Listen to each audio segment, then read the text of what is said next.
May I come in, sir? Yes, coming. Good afternoon, sir. Ravi Raj, Yes, sir. कैसे हैं आप? Sir मैं बिल्कुल ठीक हूँ. बिल्कुल ठीक है. Yes, sir. अपने बारे में कुछ परिचय बताइए ताकि हम आपका इंटरव्यू स्टार्ट कर सके. सर मैं एक ऑप्टिमिस्टिक, हार्डवर्किंग, क्यूरियस और कंपैशनेट व्यक्ति हूँ. मैंने अपनी स्कूलिंग दयाल पब्लिक स्कूल से 2015 में पूरी की है. उसके बाद 2020 में मैंने अपना ग्रेजुएशन SRS कॉलेज से political science honours paper, history, geography and Hindi subsidiary paper से पूरा किया है. महात्मा गांधी मेरे आदर्श व्यक्तित्व हैं और समाज के वंचित वर्ग के लोगों को समाज के मुख्य धारा में शामिल करने में अधिक से अधिक योगदान देना मेरी महत्वाकांक्षा है. आपने हिस्ट्री को ऑप्शनल ऑप्ट किया है. Yes sir. हिस्ट्री में आपको सबसे ज्यादा और कौन सा गर्म दल का व्यक्ति आपको प्रभावित करता है? सर बाल गंगाधर तिलक ऐसे व्यक्तित्व है जिनसे मैं बहुत ज्यादा प्रभावित हूँ. बाल गंगाधर तिलक के क्या क्या योगदान है राष्ट्रीय स्वतंत्रता संग्राम आंदोलन में? सर सबसे पहले तो बाल गंगाधर तिलक जी के द्वारा स्वतंत्रता संघर्ष को एक अलग दृष्टिकोण दिया गया और एक अलग परिप्रेक्ष्य में उन्हें प्रदर्शित किया गया. इससे पहले लिबरल लीडर्स का ज्यादा वर्चस्व था, लेकिन बाल गंगाधर तिलक जो कि लिबरल लीडरशिप से बहुत ज्यादा संतुष्ट नहीं थे, उन्होंने उसे एक जन आंदोलन की राजनीति का रूप दिया. उसके बाद सर उनका जो तरीका था, जिस तरह से उन्होंने अपने पक्ष में और राष्ट्रवाद के पक्ष में लोगों को मोबिलाइज किया, वो भी उस समय की दृष्टि से बहुत प्रासंगिक था. उन्होंने कुछ आंदोलन वगैरह चालू किए थे एनी बेसेंट के साथ? Yes sir. उनके द्वारा होम रूल लीग की शुरुआत की गई थी और एनी बेसेंट जो कि भारत के शेष क्षेत्र में थे, जबकि बाल गंगाधर तिलक विशेष करके महाराष्ट्र के व्यापक क्षेत्र में विस्तृत लीड कर रहे थे. तो ये होम रूल क्या होता है? सर होम रूल दरअसल आयरिस एक कॉन्सेप्ट है जिसका मूल उद्देश्य स्वशासन की प्राप्ति था. तो उसी तर्ज पर एनी बेसेंट के साथ मिलकर के बाल गंगाधर तिलक जी के द्वारा भी होम रूल लीग की स्थापना की गई और इसका मूल उद्देश्य स्वशासन की प्राप्ति थी. तो ये बताइए, देशभक्त और राष्ट्रभक्त ये दोनों एक ही चीज है या फिर डिफरेंट है? सर सामान्य शब्द में अगर कहें तो दोनों में काफी दोनों एक ही हैं, पर अगर सूक्ष्म विश्लेषण करते हैं तो दोनों में कुछ अंतर देखने को मिलता है.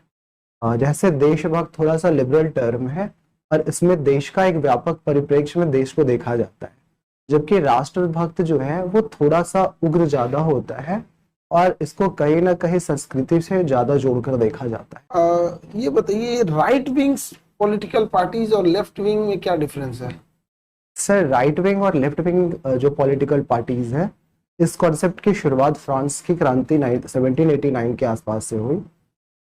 जो लेफ्ट विंग पॉलिटिकल पार्टीज होते हैं वो गरीबों के पक्ष में ज्यादा काम करते हैं और कहीं ना कहीं जो स्थापित व्यवस्था है उसमें आमूलचूल परिवर्तन की बात करते हैं. वही जो राइट विंग पॉलिटिकल पार्टीज है वो संस्कृति और जो परंपराएं हैं उस पर ज्यादा बल देते हैं और वो व्यवस्थाओं को आगे बढ़ाने पर विशेष बल देते हैं. भारत में राइट विंग पॉलिटिक्स है? Yes sir. किस किस पार्टी को आप राइट विंग मान सकते हैं? सर राइट विंग को अगर एक व्यापक स्पेक्ट्रम में देखें तो भारतीय जनता पार्टी जो कि राइट विंग में आती है, इसके साथ साथ सर शिवसेना जैसी पॉलिटिकल पार्टी थोड़ा फार राइट विंग में चली जाती है. और साउथ की AIMIM? सर बहुत ज्यादा AIMIM उसे भी हम लोग राइट विंग के रूप में देख सकते हैं. और पंजाब की श्रीमोड़ी अकाली दल? सर बिल्कुल राइट विंग है सर. ये जेट स्ट्रीम क्या है? सर जेट स्ट्रीम वायु की एक धारा है जो कि क्षोभमंडल में प्रवाहित होती है और इसकी गति काफी तेज होती है.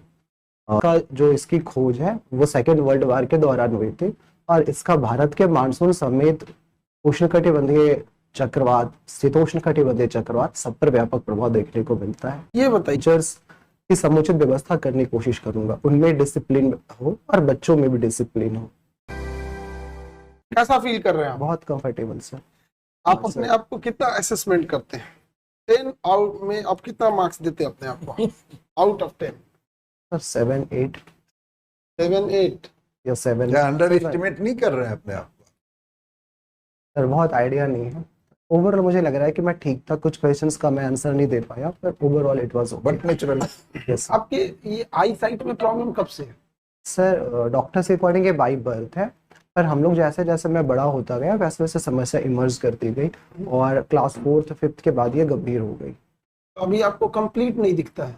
पेरिफेरल विजन से जो साइड के दृष्टि है उससे देख पा रहा हूँ, पर फ्रंट में मेरा बिल्कुल 0 है। और रिटर्न कैसा रहा? अच्छा रहा सर। चलिए बढ़िया, हम लोग तो आपको इससे अच्छा मार्क्स दिए हैं।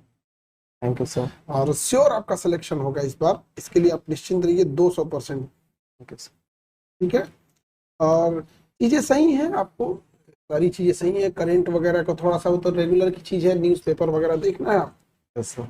ठीक है, आपको कोई डाउट? आप सर सबसे पहले सर आपसे एक बार मिलना हुआ तो ये अपने आप में मेरे लिए एक बड़ी अचीवमेंट है, क्योंकि यूट्यूब पे देख देख करके सुन करके मैं आगे बढ़ा। बहुत अच्छा। एक आप मतलब और भी आपके जैसे 3-4 बच्चे हैं जो स्पेशली उन्होंने जब पढ़ाई किए, उनका सिलेक्शन, उन्होंने उनसे स्पेशली कहा कि सर एक ऑडियो के लिए भी आप कर दीजिए।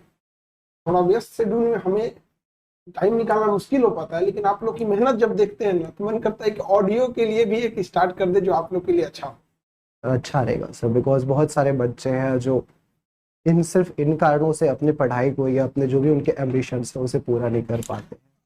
से एजुकेशन डिपार्टमेंट ही सर्च ऑप्ट किया है ना, और वो इससे पहले वाले भी वो एजुकेशन डिपार्टमेंट में उन्हें भी कंप्लीट नहीं दिखता है। तो एक जो आप लोग का जो स्ट्रगल होता है, ये हम कई बार ऐसे बच्चे आते हैं जो ये बात कहते हैं हमें फाइनेंशियल प्रॉब्लम है, कभी कोई कहेगा कि हमको डिप्रेशन होता है, तो लगता है कि कभी आप लोगों से मिलवाएं, उन लोग को दिखाएं कि क्या होता है स्ट्रगल और कैसे बच्चे यहाँ तक पढ़ते हैं।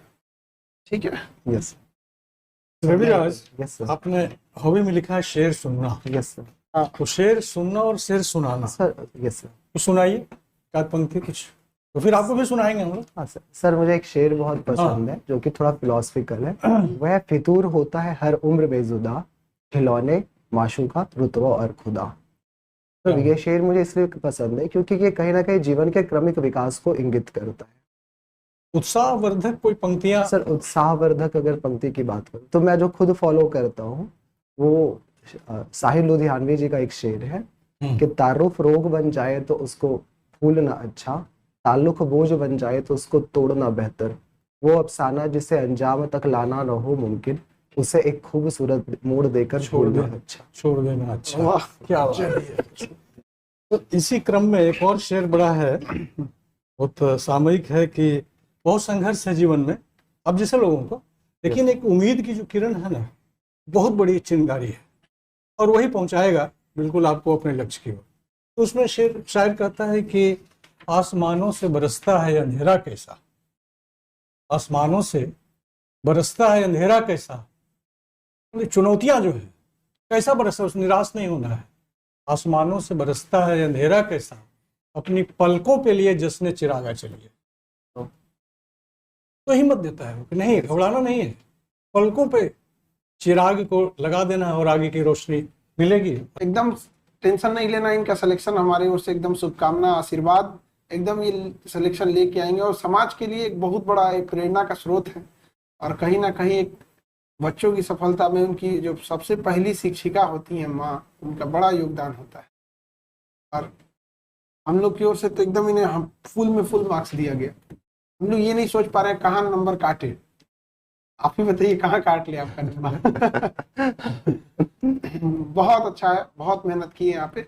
अब थोड़ा सा बस लास्ट मोमेंट में कुछ बहुत ज्यादा कुछ इधर उधर मत करिएगा। जैसे है आपको, आपका अभी इंटरव्यू अगर हो जाए, कल ही हो जाए, आपको एकदम बहुत अच्छे मार्क्स होंगे। जो परफॉर्म अभी किया है, जिस ढंग से किया है, ऐसा ही करना बहुत है। अच्छा परफॉर्मेंस। इससे पहले वाला भी बहुत अच्छा था इनका।